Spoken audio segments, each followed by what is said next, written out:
What up, fam? Join us. Sixers live reactions, Phillies live reactions. Hit that like, hit that subscribe. Let's go.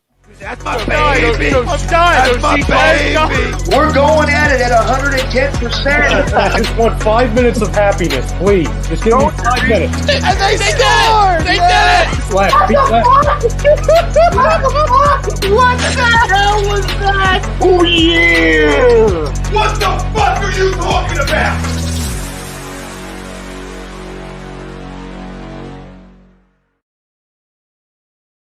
Hi, folks. Bob Mannery here. You're listening to A2D Radio, real sports talk radio for the fans, by the fans, no agenda. These guys are the best in the business. Hashtag it.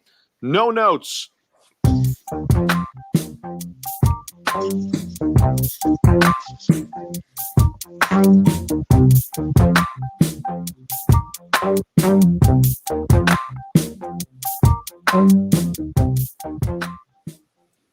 Welcome in, everybody. This is Fan Friday, only on A2D Radio. We are brought to you by eXp Realty. And if you're looking to buy or sell a home, looking for a change in career or brokerage, contact our guy, Alan Foy of eXp Realty, LLC at 302-682-8820, or visit him right there on the bottom. You can find his email. That's where you can visit him. Go check our guy, Alan Foy, out. The best in the business. What's up, family?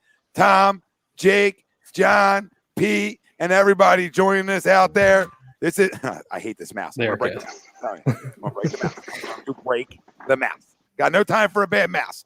We got Sixers live reactions. We'll do that. And Phillies are playing too. So a little double dip. We'll talk Phils, we'll talk Sixers, we'll talk what you guys want us to talk about, and everything ties in Sixers-wise to our poll question, brought to you by bodycheckwellness.com. You can use promo code A2D for 20% off at checkout. Go check them out, bodycheckwellness.com. Promo code A2D, 20% off. Our poll question is, it is concerning that Doc Rivers isn't worried about Ben Simmons' struggles on offense. Do you agree or disagree? Let us know. Facebook, YouTube, Twitter, Twitch, that's where we're live. Everywhere you get your podcasts, we're there as well. Like, subscribe, follow, download, join the conversation. It is concerning. Agree. Yes, yes. Continued free passes are always concerning. There's only two things Doc's done wrong this year, in my opinion. But he's been pretty much flawless, right? And I'm really got to look under rocks and look under things to find things that Doc said wrong. And there's only two things, and they've came recently. Okay?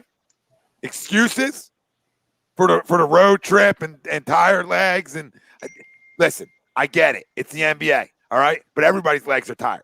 So I don't want to hear it, right? You didn't play good enough. You got your doors blown off that night, right? Don't make excuses after the Grizzlies lost. We don't want to hear excuses. You're at home on a back-to-back. You're not away on a back-to-back. You didn't travel for a back-to-back, okay? There's times I got no problem with you pulling that card. That's not one of them, okay? Not one of them.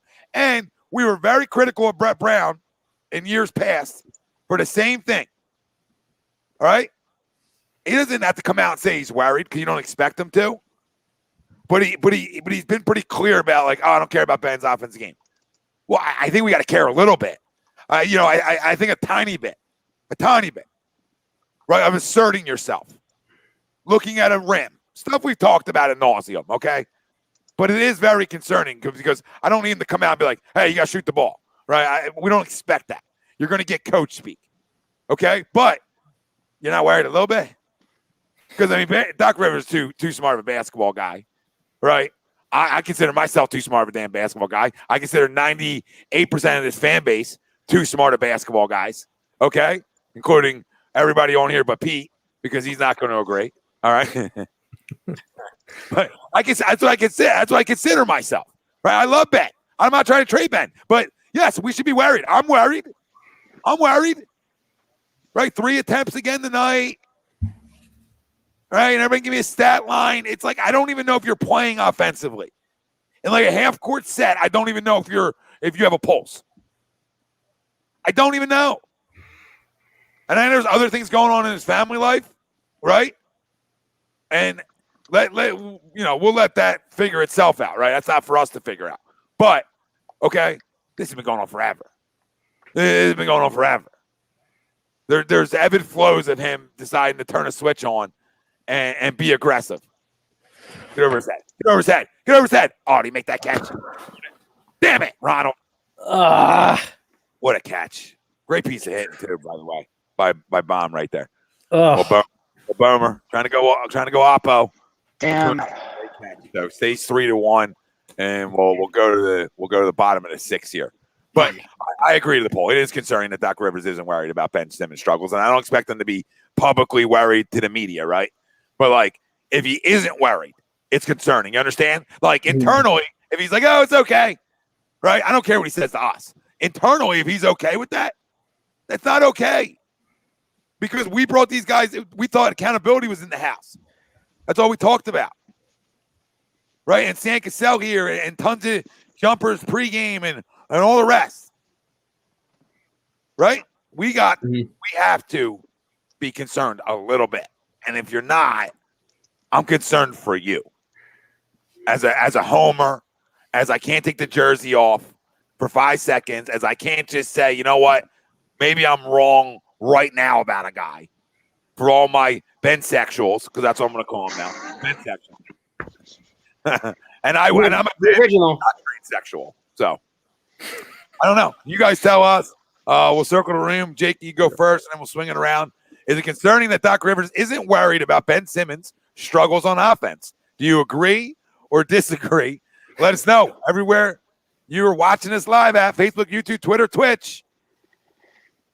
Jake? Yeah, no, it's absolutely concerning. I mean, you had Brett Brown making excuses for him. Now, again, I'm not saying Doc's making excuses for him, but to say that you're not worried about one of your top guys and a guy that could be potentially the face of the NBA in the future if he steps his offensive game up, and Ben Simmons, it's definitely concerning because you're basically giving the guy a free pass, being like, okay, now again, like you said, Tom, he could be telling us one thing, and behind closed doors, he could be losing his mind at Ben. So that's what I'm hoping for. And I know Doc is a no nonsense type of guy, so I'm kind of hoping that's the case. But right at face value, yeah, you have to agree. It's absolutely concerning. Yeah, it is. It is. I mean, we'll see what Pete has to say, but it's definitely a little bit. Mm-hmm. A little bit. I mean, I think anybody who watches it, like not in transition, it's like half court. I just don't know anymore. But go ahead, Pete. All right, I'm gonna tackle this. All right, because Ben's been handing me my ass for the last like 6 games, and Tom's been handing me my ass the last 2 weeks. So you know. But all right, is it a little bit concerning? Yes, and I would probably be a lot more worried by Doc saying this if Embiid was done for the season and Ben was our primary scorer and he had to be our number 1 star. I would be 100% concerned at what I'm seeing from Ben Simmons. With Embiid coming back, I have to hope, and once again, I could be obviously he can next 6 games could make me look like the biggest dumbass in South Philly. Highly possible. But I have to hope and think that Ben can get back to playing how he was with Joel before he went down with the injury. Do I think Doc is lying to us and himself? Probably not 100% intentionally. Obviously, there could be discussions going on behind the scenes and everything, and he could possibly be worried, and he could be wondering what's going on with Ben Simmons. But I have to think that he's going to right the ship with Joel back out there and making things a little bit easier on him, you know. So is it a little concerning? I guess you could say yeah, but I'm not hit the panic button, oh my God, we're screwed at levels of concern with him just yet. No, fair. I tried to like toe the line a little bit here. I mean, fair when you put it on Joe, right? But it's concerning either way. Yeah. Concerning either way because he's been missing. He's been literally on a milk carton offensively. Mm-hmm. And I don't care about money putting you on him. Like money doesn't matter how much he's paid to me. What matters is what he's supposed to be. What matters is what we've watched him be. right, at different occasions, where it's like, okay, it's in there. If it wasn't in there, I wouldn't have a word to say about it. It would be a bust, right? It'd be what you look at as a bust. But we know it's there, and that's what gets me. Johnny, what do you say? It's definitely concerning. It's definitely concerning because, as one of the many reasons why Brett Brown is no longer the coach of the Philadelphia 76ers, one thing that we all were looking forward to with Doc is him getting the best out of Ben Simmons, and that's obviously not happened. I like Doc, and I think he's a really good coach, and I think he's done a great job with this team.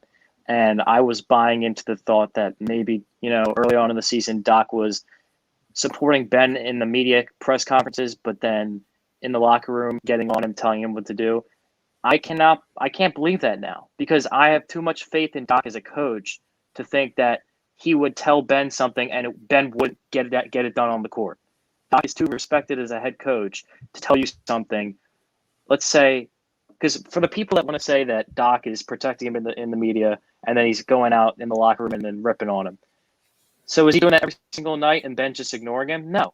It's Doc Rivers. You don't ignore Doc Rivers when he tells you something to do. So in my opinion, I think Doc is enabling this, which is concerning to me. Yeah, it'll be nothing new. Again, Brett did it.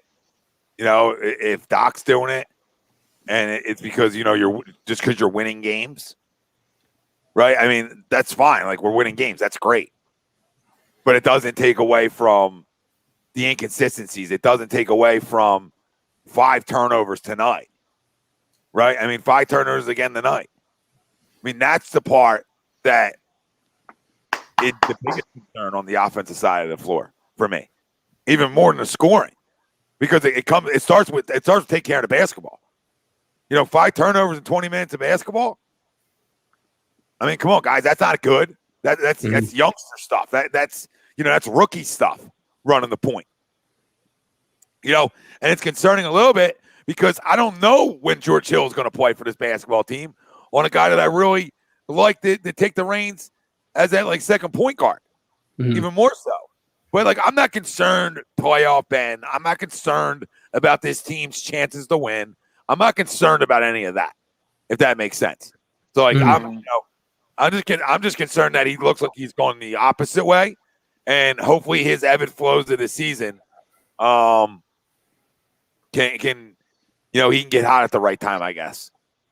I mean, and that's what we're all hoping for, right? Just for him to pick it up, hopefully at the end of the season, and then hopefully come playoff time he actually steps up a little bit, because we know with Ben he's had a history of kind of being a little quiet in the playoffs, which I think a lot of us are hoping for doesn't happen. But I think if it happens again, I think we might start having a whole different conversation.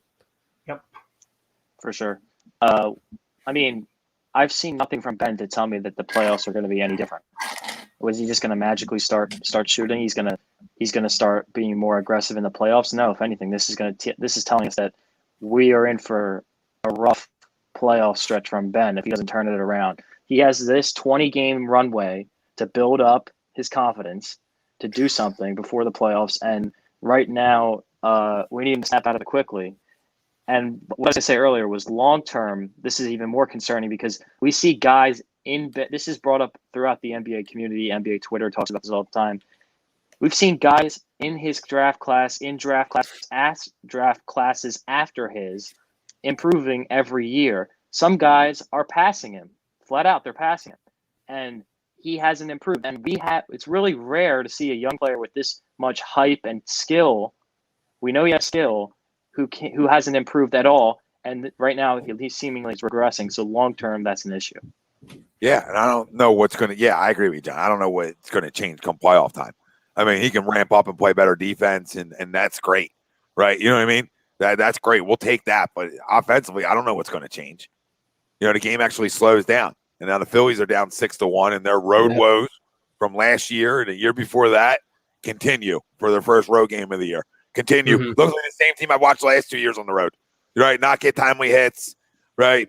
Pitchers not be able to go deal on the road. You're going to lose games. It's a long season, but not the way you want to start off a brand new season on the road.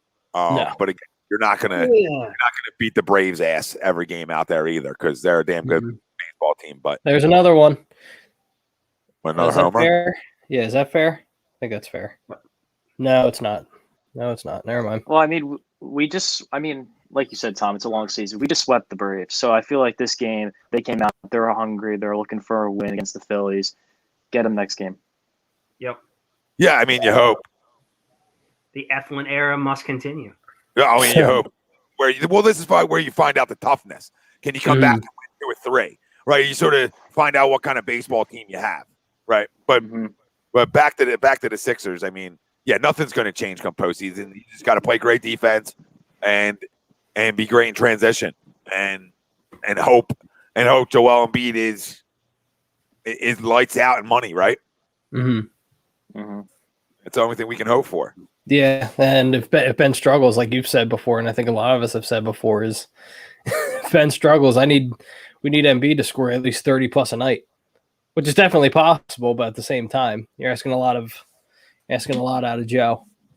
Yeah, we're gonna need Ben to step up. We're gonna need Tobias to continue his consistent shooting, especially since you look at what happened last year. Obviously, completely different teams. I'm just basing this off of individual performances. Joel Embiid last year in the Celtics series, his body language was not good, his defensive effort wasn't great, but his stats were there. He averaged 30 and 14, and we got swept. So. Yep. Saying that Joel Embiid's going to be able to go 30-15 and the Sixers are going to win with no one else doing anything, I think is a little bit wishful thinking. We're going to need Joel 30. I think we're going to need Tobias close to 25. And Shake Milton's going to have to step up off the bench for us to really make some noise deep. Yeah. I mean, you're right. Number 1 seed so important. What'd you say, Pete? The number 1 seed? I said that's why that number 1 seed is so important, because depending on who you get in the first and second round, it could be chump change, and you could not have to face the Bucks or the Nets depending on how things work out. Pete, I'm glad you brought that up because I wanted to talk about this on the show. The Sixers getting the first seed right now is huge because if Miami stays at the 6th seed, you're looking at the second round where Atlanta, right now the 4-5 matchup is Charlotte versus Atlanta. One of those teams going to have to win. Yeah. If you're the 1 seed, you're walking into the Eastern Conference Finals. Yep. You're walking in. It's a cakewalk. So blow out the Hawks. That's a huge advantage because we know the Sixers can sweep the Hawks or the Hornets. Probably should sweep them. First round matchup, we can get out of the first round. I'm feeling confident we're going to the Eastern Conference Finals if that holds up. Yeah, Happy birthday, John. Happy birthday. Happy birthday, Johnny. Happy birthday. Sixers down 3. But there's other guys that are going to score. Like, I don't know if we necessarily have a third scorer per se. We have a bunch of different guys that can be the third scorer. Like, Danny? What's Danny's points for tonight? Let me see. Oh, I got you. Okay. 2 for 5. Okay. 5. Yep. Okay. Sounds about right. Tobias 5 for 13 with 14. Okay. Joel 13 with 12. Not shooting a Joel Embiid type of night. Ben 3 for 4. But that's where you would like to see a little bit more of them. But I mean, we'll take that you're 3 for 4, but then it's the free throws. It's 2 for 5 from the line. You know what I mean? Oh, like, yeah, 40% is unacceptable. Like, come on, bro. You know, I mean, 3 for 5. We're like, okay. You know what I mean? Okay. I know it's one more, but it's the little things at this point. It's the little things. You know what's funny about Ben? I was talking to one of my friends who's a Bucks fan, right? He was saying that he thinks that the Ben Simmons needs to accept his role more. And I was telling him, like, if anything, it needs to be the opposite. He's telling me how Ben Simmons is taking shots away from Tobias Harris. I was like, dude, are you watching? Like, this dude puts up 7 shot attempts a game. If anything, Sixers fans want him to be putting up 10, 12 shots at minimum a game. Like, there's no reason why you can't put up 10 shots a game. There's absolutely no reason. No, none. I mean, Tobias and Joe, 14, 13 shots respectively. So it's not like they're not getting their shots. You know, I don't want you to be. Yeah, I don't want them to be like. I don't want them to be selfish either. I want that fine line, but I really want them to start with taking care of the basketball. Start with taking care of the basketball because you look like a dog on a hardwood floor, and that's what drives me crazy. That is out on. Oh, good eye, ref. Good eye. Okay. The Sixers down 5. here with about 4 and change to go in the third, and the Phillies are down 6-1. So welcome back to the road for the Fightins. And everybody that claim that Zach Wheeler's never gonna have a bad outing. Yeah. Yeah, 17-0. Did not look great tonight. Did not look great tonight. People rip Nolan, it's just part of being. Listen, starters get hit in this league, man. Guys are paid a lot of money to hit. I don't make excuses for you, but now next time out, Wheels, Noel, you two got a deal. When we go back out to Flushing, yeah, right, and you guys got a deal in New York. Mm-hmm. So, that's just the ebb and flow of baseball. It's your response to it. What's going to be your response? Okay, you didn't have your best stuff tonight. Good. Next night out, have your best stuff. Our offense is weird to me too. Yeah, Joe's cold right now. But I just feel like everybody hangs on the perim too. And I think that's a lot to do with this Jabroke. Like this guy who freaking, who can't hit a jumper that like nobody can stay inside the paint. Yep. Or even on that's definitely part of it. We shouldn't be satisfied with I don't want to hear Doc chalk this up to it was a road game. Guys were tired if we lose this game. I don't want to hear that. The Pelicans are a bad basketball team. They're a poorly coached basketball team. They have talent, but the talent doesn't really fit together, and their coaching is terrible. So there's no reason why we can't win this game.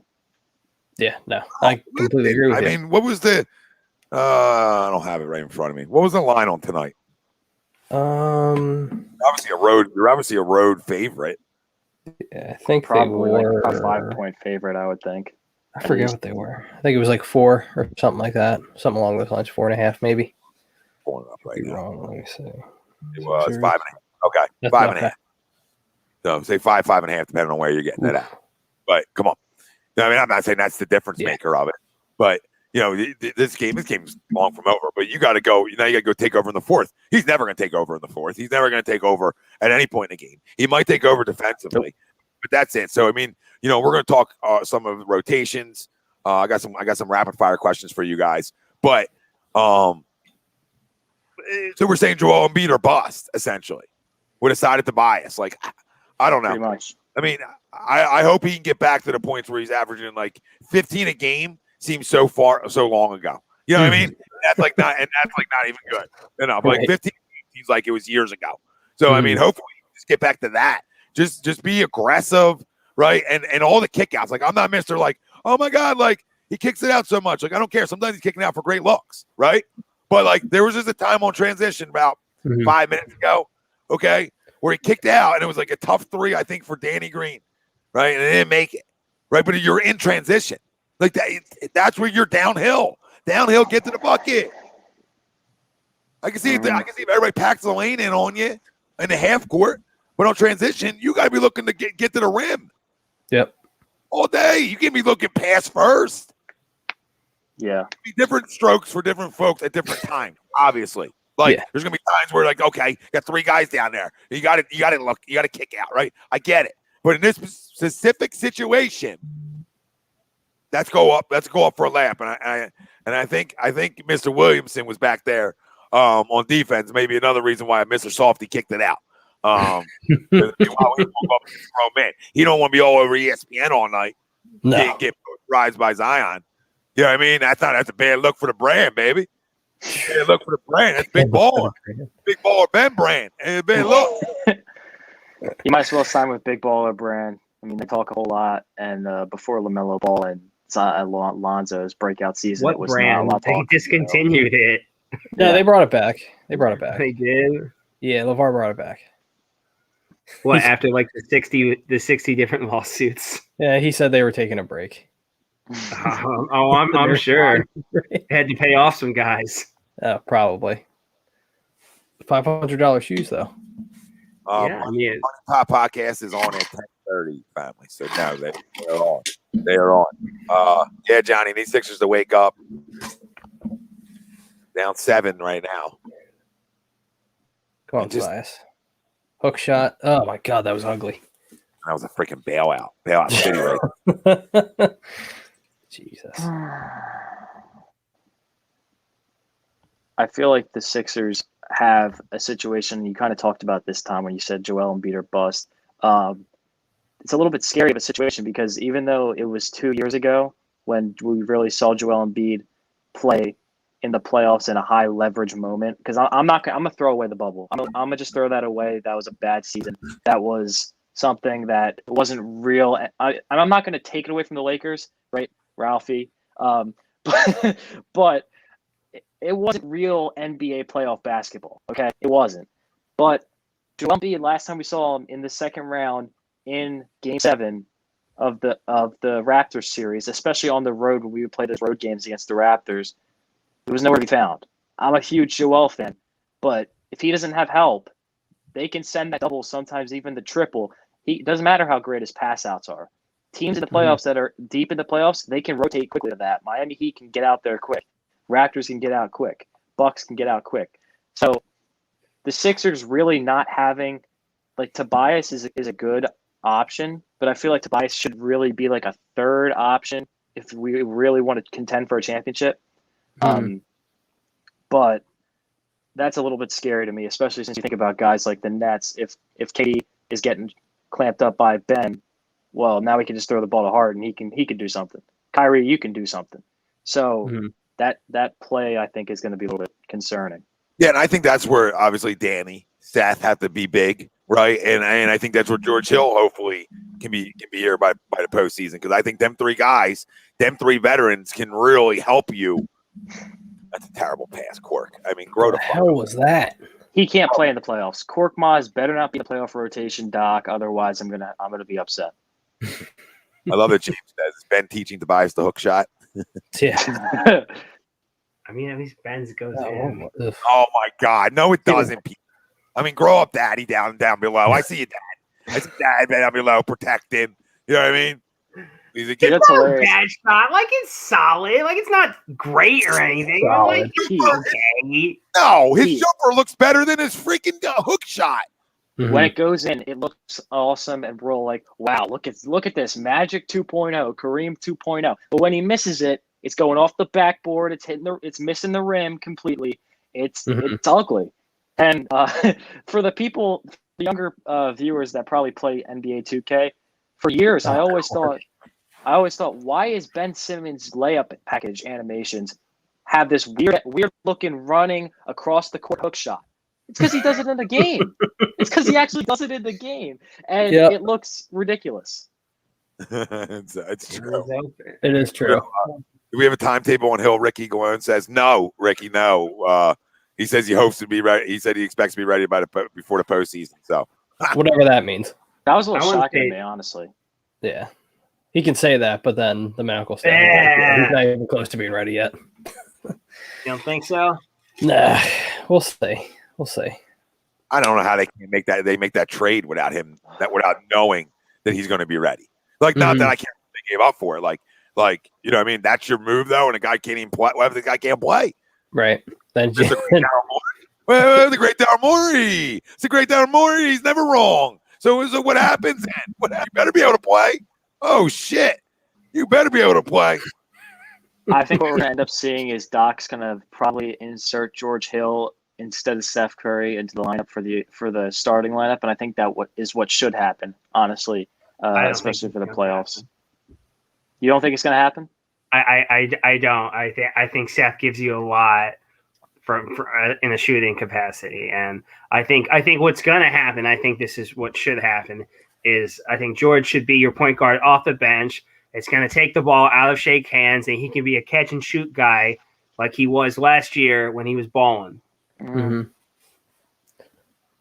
I like Shake a lot, but he's a mess when he has to dribble all the time. He kind of reminds me of Cork at times, which is ridiculous.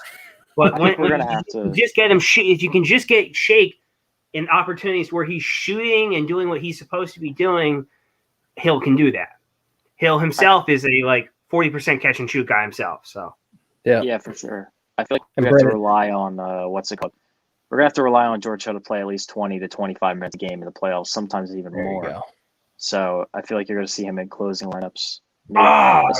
Especially as a defensive purpose. Yeah, Brendan Ingram's making every shot under the sun right now. Great. Matisse airballing a 3 off the backboard because I'm behind. So I don't know if you guys saw that one.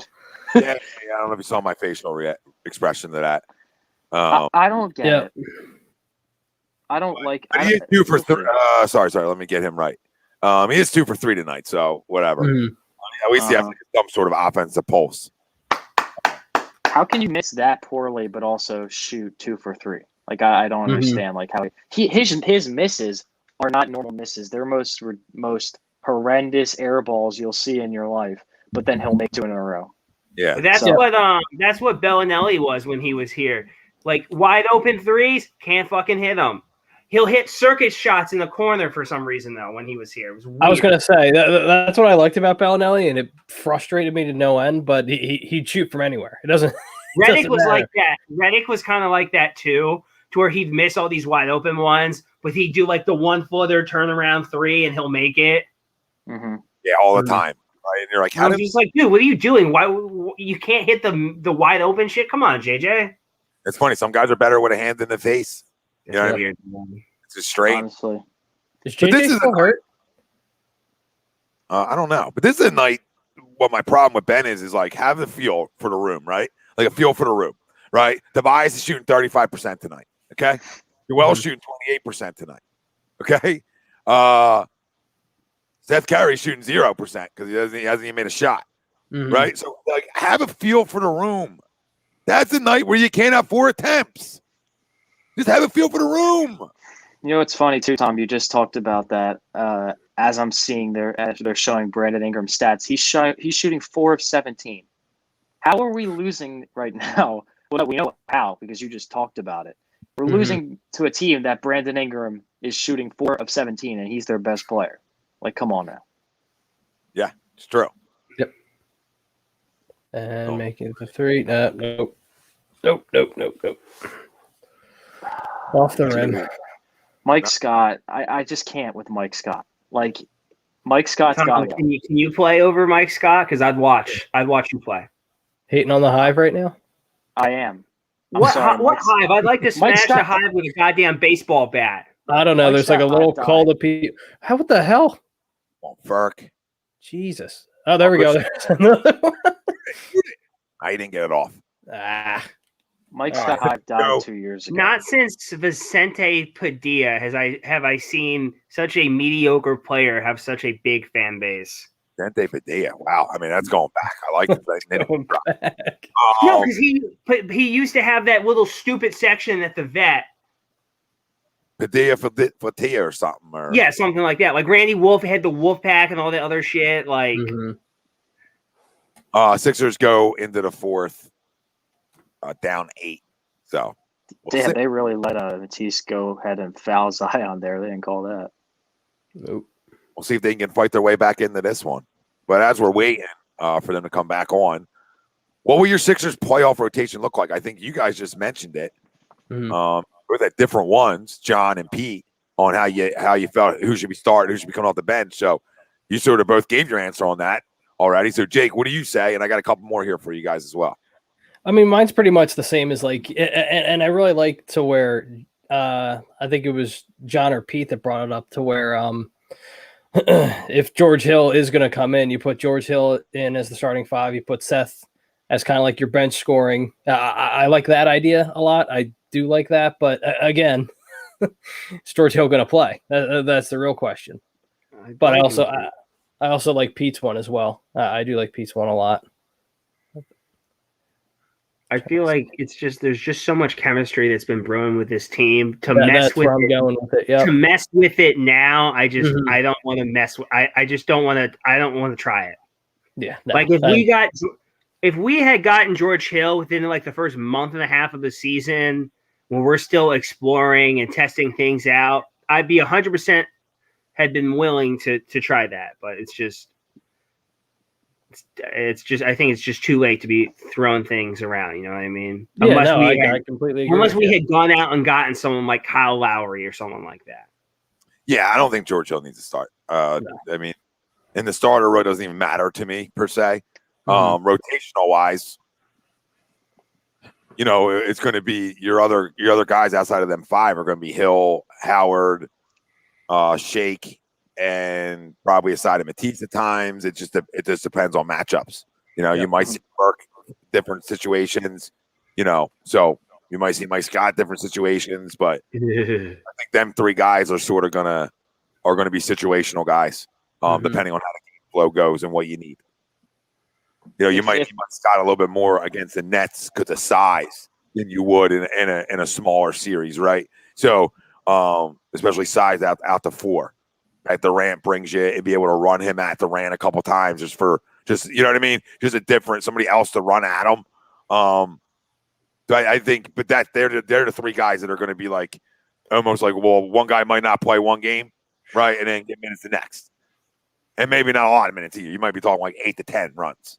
So Mike Scott needs to average at least 40-something minutes off, like sitting on the bench. Like he needs to average something like 40 minutes a game on the bench because in the playoffs, I have zero confidence in Mike Scott. I have zero confidence in Furkan Korkmaz.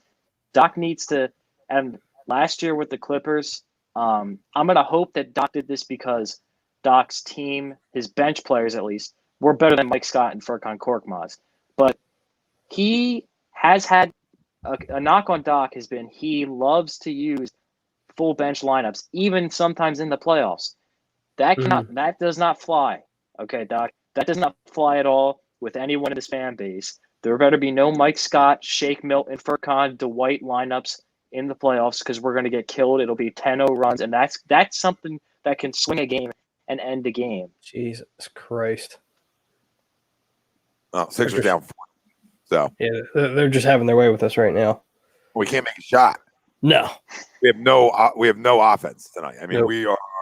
we are shooting 39% from the field and 28% from 3. That's not going to win you shit in this league. Nope.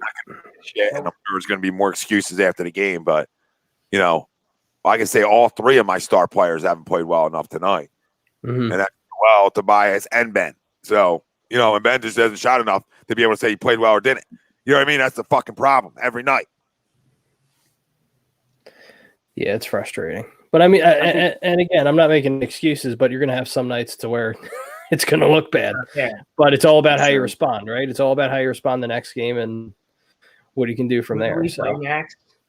Oh, Lord. You see Zion jumping up and down with that big smile, you already know. Yeah. You already know we're getting screwed. Let's see. I mean, he has a losing season. He can get as excited as he wants. Yeah. In my opinion. We got OKC tomorrow. Pick, Pete. Looks better than ours. At least he goes somewhere. With a freaking purpose. Yeah. Something that's gonna. I really thought that after the Colangelo thing, and once we got Daryl Morey, I felt like those misses. Like I honestly, Sixers fans talk about this all the time with like our draft misses, right? We always say we got Joel Embiid, we got Ben Simmons, right? But we had a lot of top picks, and I'm not going to hold it against them with the 2015 Jahlil Okafor thing, and here's why. Because that draft, other than Karl Anthony Towns, sucked. That draft is terrible. And people like to say, oh, Devin Booker, we could have had Devin Booker. No one drafted Devin Booker 3rd overall. That's revisionist history. So the Sixers, that I feel like they get a pass on that one because they just took the best player available. Now, why are they taking a center? That's an issue I think you can bring up. But they were trying to trade him, if I recall correctly. They had a deal in place with the Celtics and then management and all this other behind the scenes bullshit. There's just so much like every draft with the Sixers minus the last few. There's some like bullshit behind the scenes craziness. Mm-hmm. Yeah. So we go to 2016. We take Ben, right? All right. That looked like a good pick at it's. I don't think it's a bad pick. I don't think you can say it's a bad pick. But that was looking really good in the beginning. 2017 is when that is really going to come back to bite us. The Markelle Fultz thing. Now, I don't think that we can really hold it against them for drafting Markelle Fultz because he was really good. And if you remember watching him in Summer League, he was an elite player. He was just as good as Tatum was back then. But the injury, the Sixers' bad luck, whatever it is with the medical staff, I swear to God, it happens every year. And I just don't think he wanted to be. I don't think he wanted to be here. You don't think Markelle wanted to be here? I don't think so. I think he tried to push his way out when he saw things weren't going to go his way. you got to do. You had him out for. Oh, good shot, Ferg. But yeah, but like you had the guy out with like some weird name shoulder injury, and then like I think 2 weeks later he's doing freaking cartwheels in front of the facility. So that tells me all I need to know. That tells me all I need to know. Yeah, I never. Kid's weird. I think that like that's something definitely that you can look back and say that if we had, because obviously you can go back every draft in every sport and say like if you got this pick, if you did that, but if we had picked a Tatum, a De'Aaron Fox, or any of those guys, our position would be a lot different right now. Oh, absolutely. And with the Michael Porter thing, everyone always brings up like he had he had played 3 college basketball games in like 2 years and had like 2 major back surgeries. You're right. People always talk about the Zaire Smith thing. It was evident and everyone knew it. We were trying to use Zaire Smith to trade with the Spurs to get Kawhi Leonard, like because the Spurs were really in on Zaire, and it didn't end up working. Like that sucks. Blew up in our face. Yeah, it sucks. And like sometimes you got to risk it for the biscuit. Yeah, but I feel like Zaire Smith pick was like something where you don't. I feel like you're right about the Michael Porter thing. Like I was on board with the Sixers taking a flyer on Michael Porter because I felt like we were at a point where we could take a flyer on someone and stash him away. Maybe he'll get healthy because his upside was huge. But the issue that people have with the Zaire Smith thing is Mikal Bridges is a really good quality starting player in this league. Zaire Smith is out of the league. That's the issue. Zion Williamson just got slammed to the ground. No, listen, I mean, you're gonna miss. So, I mean, that's part of it. This happens. I like our last few drafts. Like honestly, like Daryl's done a good job. Well, his one draft. I honestly, people are gonna say this. Like I really like the Morey draft and the guys he brought in here. Like obviously, Maxey hasn't played like we probably would have wanted or played as much as we would have liked, but I still like Maxey. I think there's tons of potential in there. I really like Paul Reed, and I think getting Isaiah Joe where you got him is a steal because I think he could be a really good 3-point shooter for us. So you're heading into next year's draft with a couple really nice young affordable players. Mm-hmm. What are they reviewing here? Whether it's like a tech or flagrant? It's going to be a tech. It's going to be a flagrant. Howard breathes on someone. It's like a foul. I mean, obviously, this is obviously a foul. Like, I'm not saying it's not, but like every time Dwight's near someone, they call it on him. I don't want to seem like this is us being Sixer bias, but I've heard Tom talk about this before, and I've talked about this with some of my friends. Dwight Howard and Ben Simmons are public enemy number 1 when it comes to the refs. Literally every game. Literally every game. Ben Simmons gets 0 calls. Same thing with Dwight Howard. Those are 2 guys who, for some odd reason, they'll get slashed in the lane and they'll look over and like, oh, it's going to be a foul call. No, go walk the other side. Flagrant. Flagrant 1. Yep. Yeah. Appreciate the dono, Eagle Slayer. Appreciate it. I appreciate you. And Ben's still a bum. Don't appreciate the comment, but $2 bum at that. That's how we're feeling. That's how we're feeling right now. Should at least make him a $5 bump. Just saying. How about $180 million bump? Well, like I like bummish. Like nah, full bum. Like got bum qua. Frustrating-ish. Do you guys think that it's a concern that if Ben Simmons continues to like this, not just the playing part of it, but if Ben Simmons continues his downward play, his regression seemingly, do you think it's a concern for the Sixers because he's tanking his trade value at a time where we can't trade him since the trade deadline is gone? So we really have to wait and see, because right now we were talking about, there was years last year, I think people were saying Ben Simmons for Devin Booker straight up, Ben Simmons for James Harden and a few first-round picks. Right now, let's say the Sixers want to trade for Bradley Beal or another star. I'm thinking you got to give Ben Simmons, you got to give Shake, you got to give first-round picks. You can't just do straight up anymore, which is problematic. No, that thing's over right now. Yeah, for sure. Right now, we can't have that conversation. Cork mock. We got to see what this team looks like in the playoffs before you have any type of discussion about that. If it falls flat on their faces and we screw the pooch, that's a conversation to be had after the season. You know what I mean? Yeah. As of right now, you got to keep your eye on the prize there, Johnny. Yeah, like if you're talking we lose in the first round in the playoffs, then hold on, get this guy out the fucking game. That's the worst defense I just watched from Ben Simmons right there. That's like I quit. I'm not even playing type stuff. This is a joke, dude. This is a joke. Don't tell me elite defender. I don't want to hear elite defender anymore. Okay, elite defenders move around. Elite defenders have a little freaking 1-2. Jesus God. Like, Tom, he's been playing himself out of Defensive Player of the Year. He's been playing himself out of it. Absolutely is. Yep. There goes Ben. Nobody's with you. Oh, he's passing it. Yep, there it goes. And he misses. Why? He was a little behind the back. I mean, give the guy a good look there. Don't make the guy trouble with a catch and shoot that. You know what I mean? Give him a great look. Mm-hmm. Great look. The Sixers down 12. Can they make a little run here and make it work? I'd like to know. Go back in the game. Shoot. I'd like to know, when are we going to put Joel Embiid back in, Doc? Are we going to go for this or what? Are we going to quit? Because right now I'm not liking what I'm seeing from Dwight Howard. Seth Curry's stinking up the joint tonight, too. Yep. The joint tonight. 0 for 6 now, Mr. Curry. Mr. Curry. Ain't his brother, but 0 for 6s are killers. You know what I mean? Yep. Killers. Killers. And we shot the 3 ball. Well, I mean, we shot the 3 ball almost better than we've shot the ball. I mean, 31% 3, 40% field. Jeez. Yeah, sounds about right. What a mess.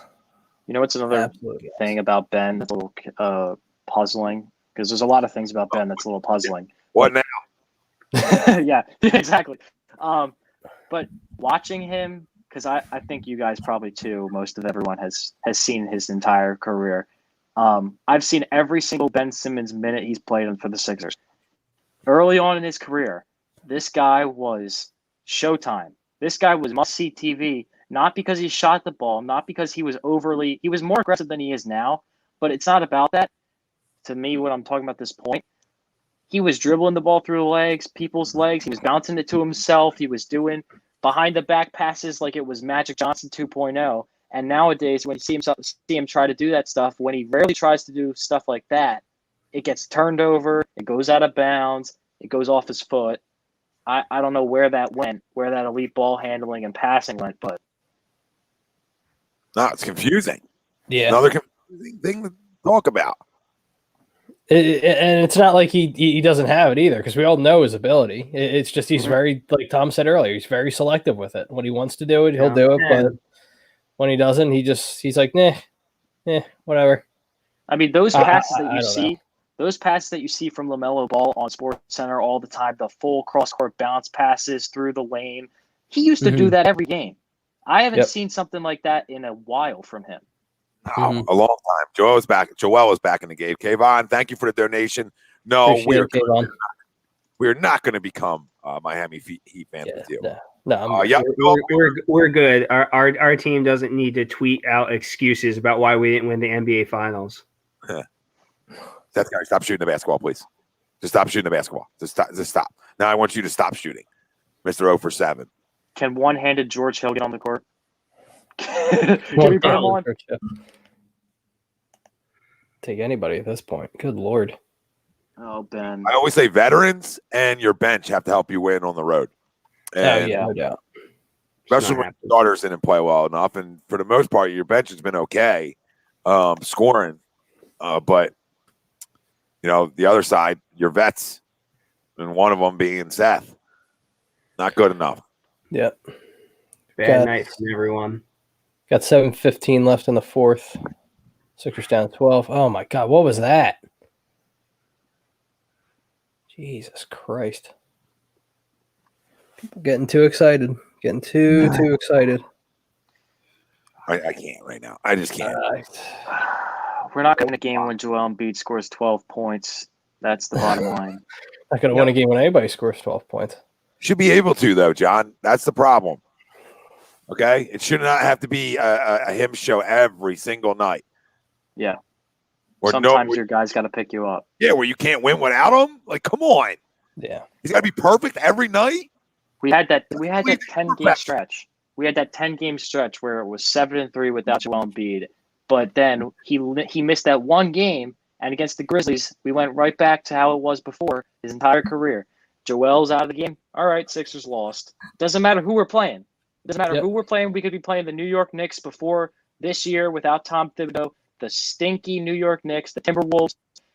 We're losing if Joel Embiid's not on the court. It's pain in the ass. And that's putting it's more annoying than putting everything. it lightly. It's just frustrating because, like Tom said, we have all the talent, or we have a lot of talent, and I don't know. We've seen it for years, though. That's the even more frustrating part. Joel's gripping his hand. I don't know what happened. I don't know what he's gripping. Yeah, looks like he's holding on to his hand. Oh God. It's just this. Yeah, you're right. Bro, soccer. It is frustrating. Steven Adams always seems to. When's the run going to come against a team that you're superior than? When's the run? When's the run? I just don't know when the run's coming. Who wants to take over a game outside of Joe one time? I mean, that's fine if Joe wants to take it over too, but I mean, somebody. I mean, how about my 6'11" fucking star point guard? Take a ball to the bucket. Like, go pass out, go hide in the corner. Freaking joke. This is really looking like a Brett Brown offense right now. Embiid, fake, turn. Tough shot. Great shot, but tough shot. You know what I mean? That didn't even move there. I thought he missed it. Yeah, that didn't even have a little. Didn't move at all. I thought he missed it. The wind didn't even blow on it. Nope. Freaking Brandon Ingram. I love Brandon Ingram, but Jesus Christ. What's even more annoying about it is the consistency with what we see the disappearing act. Like every single game with Ben Simmons, at least, every single game, if it's close or we're down, it's 5 minutes left in the fourth quarter. Where's he at? I'm looking for you. Where are you? Are you on the court? I can't see you. Yep, and Marky Mark says it perfectly. Ben Simmons, 6'11", plays like he's 6 foot. So true. I hate Brandon Ingram. That goes on the line for two important ones. If you want any shot in this game, I mean, you gotta. I'm gonna keep saying, well, I don't know when the run's coming, if it even is coming tonight. But it starts with making these free throws. Got one. Didn't Doc say he wanted to see the pick and roll with Embiid and Ben in the post more? I haven't seen it. I don't know. Not yet, Johnny. Not yet. I haven't seen it. Not since. I mean, we've seen it before Joe went down, obviously, but I haven't seen it since he's been back. Mm-hmm. There's Ben trying to take a shot. Knew it. I knew it. God damn it. Not good. He's just not good. Not with any part of his game. Nope. Wow. I really don't want to get on a rant right now, especially since what I talked about with his situation with the family. But I'm talking about stuff that I'm seeing from the game. We're talking about the game only. It has nothing to do with personal stuff. It has to do with how he's playing on the court. How can you shoot 40% from layups? Like he only shoots layups and he shoots 40%. Mm-hmm. How is that possible? Yeah, I don't know. You have no offensive game. It's frustrating as hell right now. And Carey killing you tonight. And everyone's sucking right now. It's just you know what though? That's what I'm tired of. Because like he hasn't engaged himself offensively enough to even be in the conversation for sucking offensively. Like that's what drives me crazy. Like feel the fucking room out. How many times I gotta say it? Feel your room, right? And what your room is that your two best scorers are struggling tonight. So where are you? Where are you? If I get on a bus, I'm pissed. What, like, you know what I mean? I'm pissed. What was that? You have the easy one there, and you go and settle for freaking pirouette and the hook shot again. You settle for the hook shot there. You know what gets us all riled up is the fact that when you set, especially in this stretch of bad games, when we lose, and you tell someone that's I'm not talking about Pete here. I'm just talking about in general. You tell someone that's a Ben Simmons supporter, a Ben Simmons rah-rah, yes, Ben does everything right. You tell them that Ben Simmons played bad, what are they going to say to you? They're going to say, well, the whole team played bad. Seth Curry played bad. Tobias played bad. Danny Green played bad. So you're telling me that we should hold Ben to the same standards as those guys? No. I'm usually Ben's number one supporter. He's been playing like dog shit the last 6 or 7 games.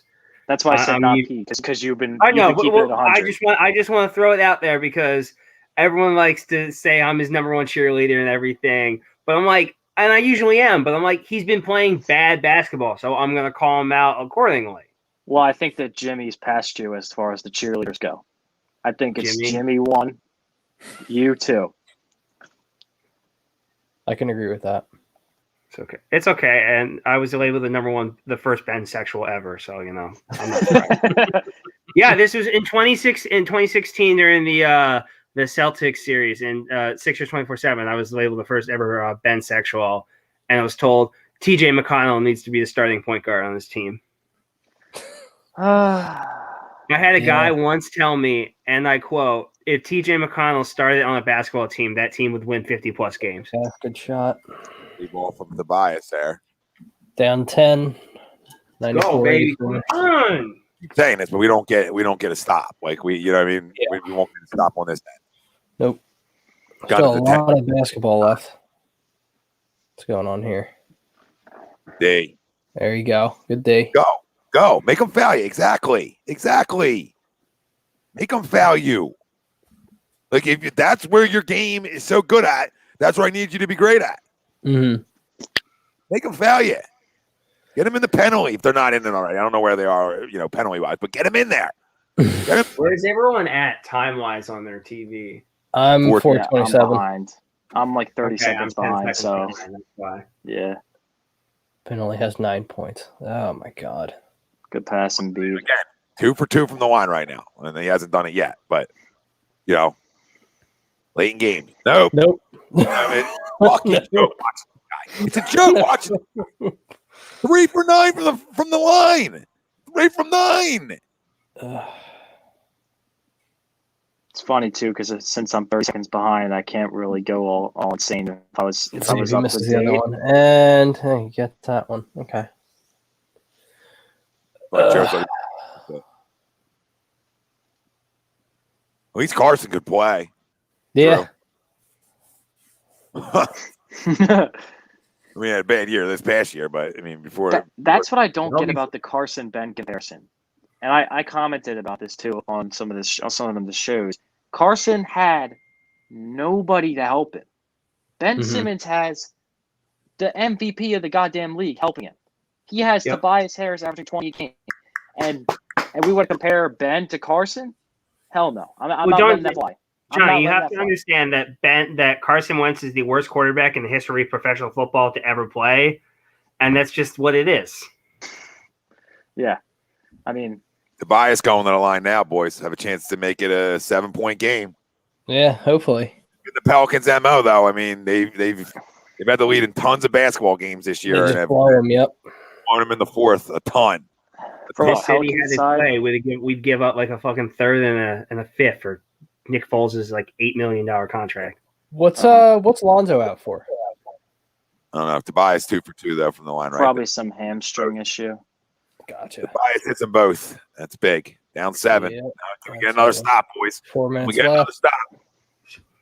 So pressure back. Put the little pressure on these young Thundercats. Another From a Pelicans standpoint, literally, I don't understand why they hired Stan Van Gundy. Like that hiring makes no sense to me, especially since their roster. I don't think there's a coach in professional sports I could hate as much as I hate Stan Van Gundy. Go, downhill. Why are you passing that? Sorry. Tell me at least they made the shot. No, it went out of bounds, but it's still our ball. But oh god, watch this. Why are you passing this? I'm about to see it. And it's not like he's a small guy either. He's 240, he's 6'11", almost 7 foot. So I don't get where, like, are you scared to get hurt? Or are you scared to, like, it makes no sense to me. It makes no sense to me at all. People think that we're being overdramatic sometimes when we talk about him. I don't think we're ever going to see in a situation like this again with a professional basketball player. Like, they're gonna make a 30 for 30 about this guy one day. It's going to be, why did Ben Simmons never want to shoot? And maybe we'll never figure it out. Maybe we'll never have the answer. But you better believe that would be must-see TV if he went on there and talked about it. I took it personal. Yeah, I took it personal. Yeah. Jordan. Everybody telling me to shoot, I took it personal. You know what's funny, too? I know for a fact that when we trade – because this is how Philadelphia works. This is how Philadelphia works all the time. He'll become the second you get rid of Ben, he'll become a top 10 player of all time. Exactly. If we trade him, he's going to go to another team. He's going to magically start shooting threes every night. Hey, Johnny, get ready for Carson Wentz's like 4 MVPs and like 3 Super Bowl wins. I'm just saying. I'm ready. I'm ready to see Carson Wentz to go to the AFC Championship game next year. The only reason I disagree with that one is because I don't know about that one. This one about Ben, I completely agree on. Okay, I don't know about the Carson. I don't know. I don't know if he's going to go. It just feels like the most Eagle thing ever, though, doesn't it? Like, we trade away a guy everyone hates, and then he becomes like a super stud. Yep. Now, pro soccer. 2 words. It's over. It's over. It's over. It's not even a question. We're walking. Shout out. We're walking abroad yearly. It's not even a question. Facts. Ben had a Jordan mentality. Oh my God! If he had a Jordan mentality, whoo, we'd be sitting comfy right now. Give me a Donovan Mitchell mentality. I'll take that. I'll take something like that. Yeah, just show me you care a little bit. Show me you care. And you know what the thing? The Carson he has a thing Donovan Mitchell mentality. Is he just blaming everyone and bitching about the refs every 2 minutes? Maybe. I mean, he already does bitch about the refs all the time. Okay. At least Ben has like a little bit of a reason, though. Like, yeah, he has. Donovan Mitchell thinks like he thinks the league is out to get him and his teammates. I'm like, you're the Utah Jazz, okay? Who the fuck are you? Well, he's been sour since the whole Rookie of the Year thing. So I'm like, dude, you lost. Like, I'm sorry. Like, what? Just deal with it. Like, all right. Joe has the ball, passes to Ben. Inside looks. Under, skyhook. Oh, my God. Awful. Oh, my God. That was... I don't know what that was. Oh, my God. Here we go. I've seen this story before. Sixers down 9. 3 minutes left. 3 minutes left. Ben passes it. And John, there was the pick and roll with them, too. Yeah, Hail Mary, and that's the one he shoots. You know what I mean? I actually have a question, real quick about what we were talking about with the Carson Colts thing. Do you think that Colts would, like, let's say the Colts are having a below average season, like we all expect the Colts to be a playoff team. Well, let's say they're not in the playoff hunt. Let's say they're like 5-7 going into week 13. Do you think that the Colts would bench Carson to get that pick, or do you think they're not going to care and they're gonna let him ride it out because they want to have him for the future? Well, the season's all but over. I mean, I get the future part, but at the same time, if he's struggling like he did last year, yeah, they're benching him because they need that first round pick. I'll just say this: they won 11. Jay, how many did they win? Like 11 last year? Yeah, 11-5 with Phil Rivers. Yeah, they won 11-5 with Phillip Rivers. Exactly. Did you watch him last year? He was not good. That motherfucker was a statue. Mm-hmm. I don't look. You can say what you want about Carson Wentz last year. There's no way on God's green earth he does it 2 years in a row. Yeah, I don't think so. With a top 5 O-line, with one of the best GMs in professional sports, with a good head coach, with a smartly run organization.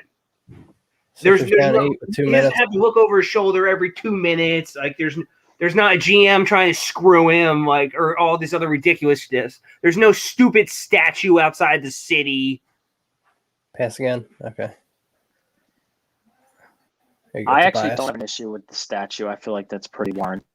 Like if you're going to be annoyed, if you're going to be annoyed by a statue, then you're mentally weak. Like I'm a Carson fan, but The statue there's it's no stupid doubt. though. I'm that sorry. Oh my god, Ball. another turnover. Sixers ball. Let's go. Let's It's go. stupid. He's gonna, okay. I use it like this. Do you Okay. really? Joe, get it to Shake Joe. on the outside. Joe, get it to Joe. Pass to Joe. And he turned it over. Shit. He freaking panicked. Shit. Not good. Down 6 with 1:20 left. Down That's 6. huge. That's huge. Yep. That's huge. Here we go. Now they're just going to milk the clock. Oh, they still got to get bucket. Uh-oh. Uh-oh.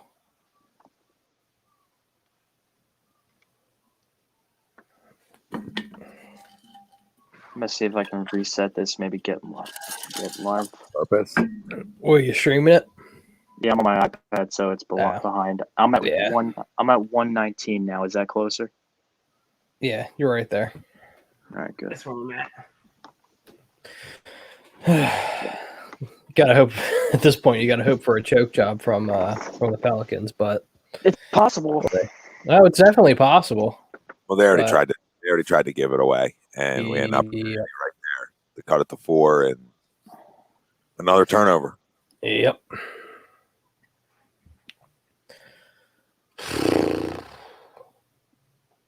Not going to win with that. There's No. nothing more shitty than the nights when the Sixers and the Phillies both take an L. Like we can't just get one. Like come on, guys. Can't get a 1 for 2 tonight. Billy Dobbins, can we start agreeing that Ben Simmons is not a generational talent and is simply just here's where like I mean, like he has the talent, but he's just not using it. Like, that's the frustrating thing. Like we all know he has the talent. I would say he's not. I would say at this point he's not generational. Yeah, no, because he's not using it. He's not using his full ability. So yeah, no, I agree. But he could be. He could be for sure. But and I've said this the past. I think pretty much since I've been with the company, is just like I don't think he really wants to be great. I don't think he wants to be remembered as one of the best to ever play this game. You never really heard that from him. The guy's been coddled his entire life, told he's been great. He's been told he's been great by LeBron, and there's a dunk. That's nice. When you're told you're great your entire life and no one's denying it, it's just I don't know. I don't know if it's a lack of motivation or he's scared of something. I don't know. To me, I just think he really just doesn't care. There's nothing that I've watched that's generational anymore. Mm-hmm. Nope. I mean, it's the complete opposite of that. So, I mean, anybody's going to hang their hat on him being generational. Billy, I think they're holding on to hope at this point. I mean, you've got to see generational. Generational peeks its head out. Generational knows it's there. Mm-hmm. Us unsure about it. And us like, oh, well, he has the potential to be. Well, potential's all fun. Potential's a great word. But what do you do with potential? Mm-hmm. You become great with it, or do you go the opposite way? Because there's 2 ways to go. Yep. And right generational gets thrown out. Generational gets thrown out way too much time. You know what generational is? Generational is Dwayne Wade winning the finals in his 3rd year in the NBA. It's LeBron James making the finals in his 4th year in the NBA with a terrible team. Those are generational players. Generational is not someone who doesn't improve any at all. It's year 5. Like, it's just staggering to think about. It's year 5, and you look at the stats. They're exactly the same. Nothing. They're worse. They're worse. They're worse. Yeah, Thank they're you, worse. brother. Yeah, that's what I was saying earlier on the show. It makes me mad watching him play.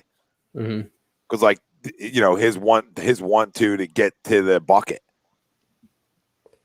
right? And you can still be a great distributor. Yeah. But it starts with the 1 to get to the bucket. Oh, Tobias. Oh, Tobias. There you go. Oh my God, Ben.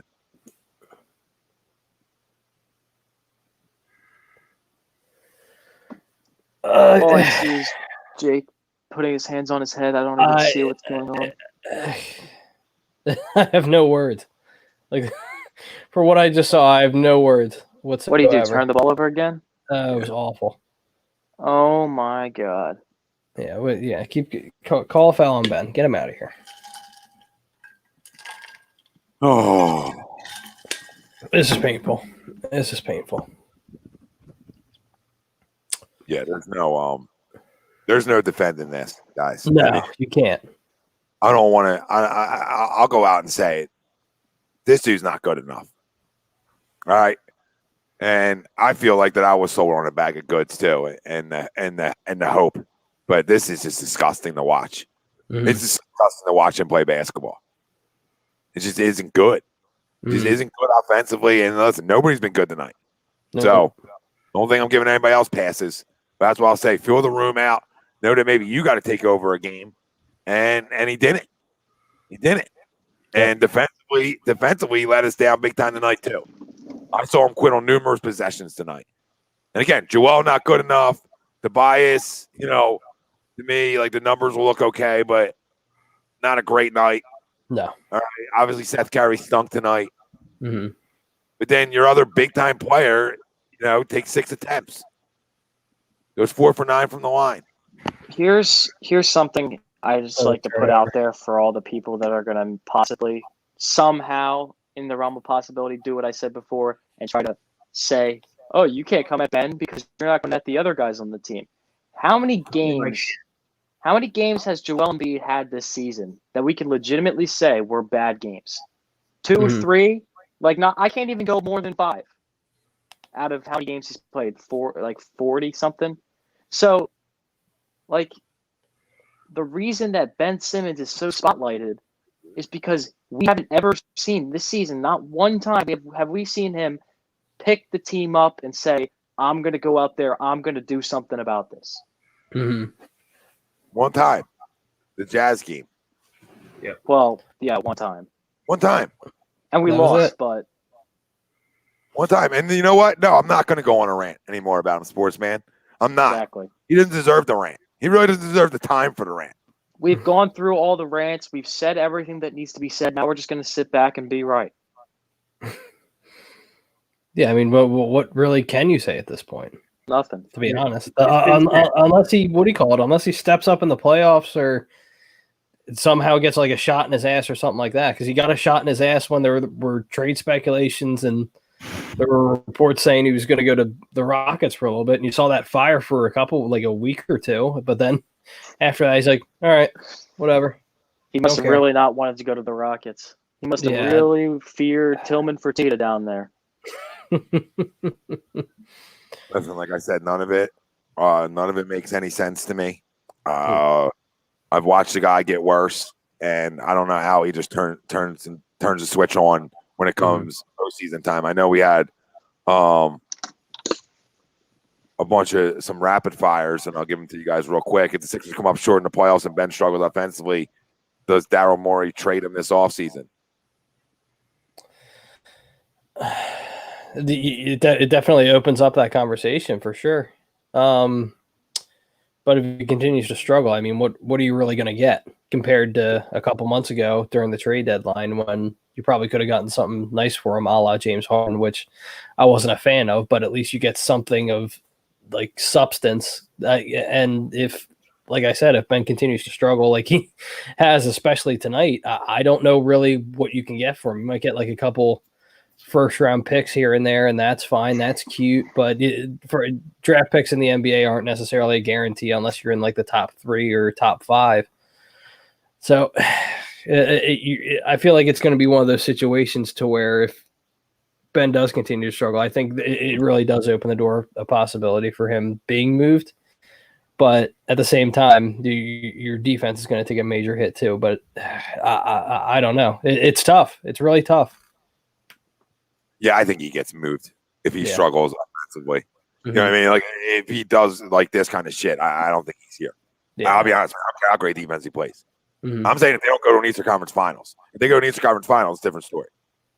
Thank you, Donovan. Sixers are going to the Eastern Conference Final, but they're not beating the Nets. Well, we don't know that. Let's get there. Let's get there, and we can worry about it. But yeah, I mean, everybody's saying he's ass in the comments. And nobody should be able to. If anybody out there puts up a fight to that tonight, or any night over the last 3 weeks, I think they're just fucking delusional. Yeah, I don't think that Ben Simmons at this point on the trade market can get. I think the point where he could have gathered us a star that's ready to win, I think that's done. That ship has sailed. But can Ben Simmons get you a top 3 pick in the draft and maybe a nice young player? Yeah, I think that's still on the table, even if he doesn't do that. But the problem with that is that does not fit this team's timeline. You have Joel Embiid in his prime, ready to win now, and I've seen a lot of people throw this out. The Sixers trade Ben Simmons to the Timberwolves for Anthony Edwards and their first-round pick, right? So we're adding a rookie who I love Anthony Edwards. I think he's going to be a really good player, and we're adding another rookie, a first-year rookie and a second-year player, to Joel Embiid, Tobias Harris. That is not going to be winning in the playoffs. It's just not. Like, you're too young to win in the playoffs, and at that point, are we wasting Joel Embiid's years? No, guys, it's rapid fires at the that we had. It was just curious, and there was a good time to bring it up. It was supposed to be talked about earlier.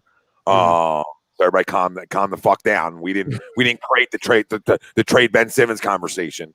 All right, and no, we're not talking about trading them. Okay, because everybody on this panel wanted to hold on to him through the deadline. At least I did. I wasn't trying to trade him. I still don't even want to trade him because in reality, you're never going to get back as much as what he can be.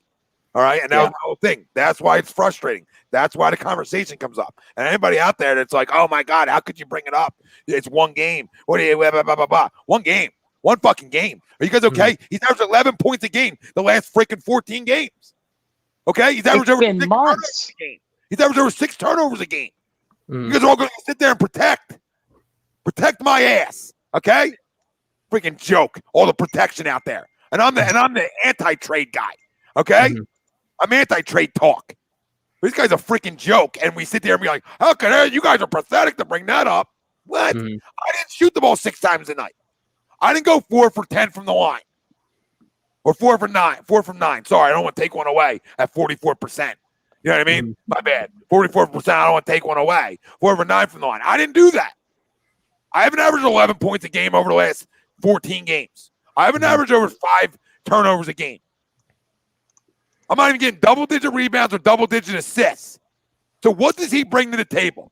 Great defense? I have not seen generational defense over that stretch either. I have not. I've seen okay.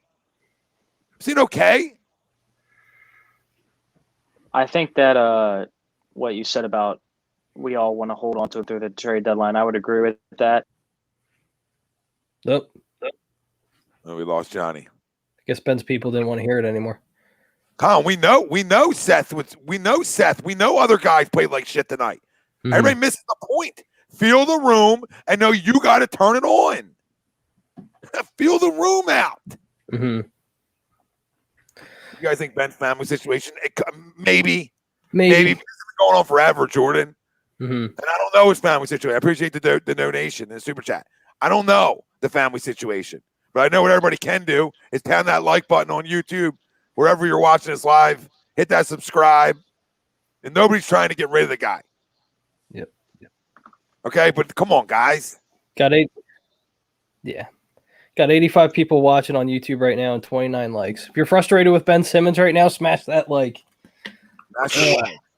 Smash. Sorry about that. My phone for some reason crashed, but no, you're good. What I was gonna say was I feel like I'm one of the newer members to A2D. I feel like I'm one of the only people that were on board with trading for James Harden, because I feel like a lot of people at A2D have said that they didn't want James Harden for Ben Simmons.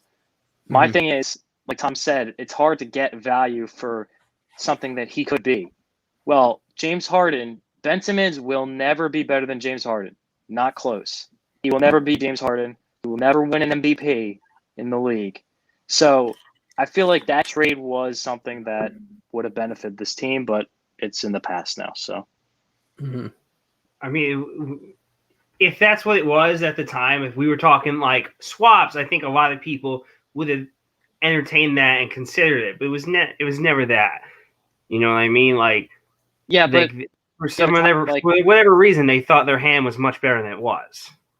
I would agree with that, and also there's a lot of credibility to the fact that the Rockets just weren't going to do a deal with Daryl Morey. So yeah, the fact that they traded Victor Oladipo and James Harden, and all they got back for it was a second-round pick, shows they didn't give a rat's ass what they got back. They just wanted to trade them where they wanted to trade them. Exactly. They didn't. They took a worse deal. You could have offered to make sure that he you didn't could have get offered Ben Simmons, Tobias Harris, Matisse Thybulle, 3 first-round picks, Tyrese Maxey. It would have been like, nah, we're good. Yeah, I mean, they took a worse deal to try to make sure that they could spite Daryl Morey for what he did. Basically, he pulled a Jim Schwartz. He pretty much retired just to get out of there, and then he said, "All right, I'm." They got mad. They're pissed because he took Doc with him. That's why they're pissed. Because they wanted to put Doc in Houston, and didn't happen that way. Tom, do we have time for any other questions or no? I'll give you guys. Is the season a failure if the Sixers don't make it to the Eastern Conference Finals? Yes. Yes. Just because of what we have talent-wise on the roster. Absolutely. Yeah. It's an absolute failure. 100% failure. Yeah, no, I agree. It fully is. Real quick. Listen, I understand the stuff going on Twitter with his sister. I'm not going to get into it because I don't know what's true, what's not. That's not my job to get into it. It's also my job to be a therapist and tell you how it affects Ben or doesn't affect him. I can tell you that I've watched the same Ben Simmons for 5 fucking years. I've watched him get worse. So, I mean, we can use that as an excuse for him. Fine. I'm not going to tell you it isn't an excuse or it is. I don't know. Okay, I'm not in his head, nor am I going to act like it, right? But let's not act like this is new. Like his play. Let's not act like it's not new and it's not frustrating. Please. Please. I understand that, that's terrible. Terrible. And I hope to God, it's not true. Not calling her a liar because I don't know, right? Like you just hope to God that kind of stuff's not true because it's horrible. But come on, I'm not building excuses now for the guy, man. I've watched this for too long. It's not new. Now, could it be affecting him? Sure. I don't know. I don't know. Somebody's got to ask him that. It's not for me to ask or think I know. Yeah, Embiid played bad tonight, guys. I get it. Yeah. That's probably the first bad game he's played. So, just attack the rim, and he doesn't. It's little hook shots. It's little stuff like that. And to me, that's unacceptable. And Seth unacceptable. I mean, there's a lot. I say veterans win, stars win on the road, whatever. I mean, nobody played good tonight. No, nobody. So it's another one of it's laying an egg against a team that you're more superior than, and you should beat them. And I know it's the NBA, but now you go to Oklahoma City tomorrow night. You better not on back-to-backs. What's the excuse going to be then? If a team that you're better than beats you there, yeah. Well, we're using back-to-back excuses. No, this should have went and gotten tonight because you had a chance to win 2 in a row to start out your road trip. Okay, so yes, it's on everybody. Yep. But once in a while, step the fuck up. Once in a while, have an impact. Once in a while, let everybody know you're there. And I know for a fact tomorrow, if we do lose, I don't think we will, but if we do lose, you're going to hear nothing but Al Horford's sister on Twitter tomorrow. I'm just saying. She was talking all that shit prior to the Celtics game. Constant live tweeting. I don't think Al Horford's going to even play. He's not. He's done for the season. Well, his sister's going to talk shit, though. Yeah, I just saw it in the comments, people saying how Horford dropping 60. Yeah, maybe he's playing 2K on the bench. How much blame goes to Doc? I mean, I don't know if we're at the point where we can say rah-rah with Doc yet like we did with Brett Brown, but it's disappointing when we see these losses on the road. Yep. Mm-hmm. I know, Lord, but I can't. All right, I know. He's the soreness and this and that. He's playing bad. Like it is what it is. Like that's what he's doing right now. Like we all love him, but like he's playing like shit. If I, like his biggest fucking cheerleader, can say he's playing like shit, he's playing like shit. Mm-hmm. Mm-hmm. Like this isn't someone who's a hater or thinks like bums like TJ McConnell are better than him. This is the guy doing backflips when we were able to draft this guy, saying he's playing like dog shit. Yep. What Zambarian mapping said about Ben playing better under Brett Brown? I feel like that goes back to the poll question that we had to start off the show. It shows you even more of a concern as to how Doc is using this guy, or getting through to him, or not getting through to him. Really. Yeah, and like RJ Lucas said, he's done. And I Yeah, think you're I going to see agree with like that. more as Ben continues to fall off a cliff offensively. I think you're just going to see more and more people kind of be like, you know what, done. Seen enough for the past 5 years. Done. Goodbye. We've seen enough. Well, I've seen enough. At least I know I've seen enough. I've had enough of pulling my hair out watching this guy play, of screaming at the TV, of ranting about him every day. I just can't do it anymore. All right. Either you're going to step up or you're going to be out the door. Mm-hmm. Yeah, I don't know how to continue to have any defense for him. I don't know. I don't know how to yell and scream, but other guys are going to have to really step up. Yep. It's that simple. And until other guys do, I don't know what we're going to look like. Nope. I don't know what we're going to look like. All right, boys. You guys got any closing thoughts before we get the hell out of here? No. Pretty good right now. The fact that the most exciting thing I saw from sports today from both games was Acuna hitting a home run off us is kind of sad. Positive Johnny. I don't like how the Phillies started off their road season per se. It looks a lot like it did the last two. So hopefully that's just the Braves getting one on you, and you can come back and get one tomorrow. Mm-hmm.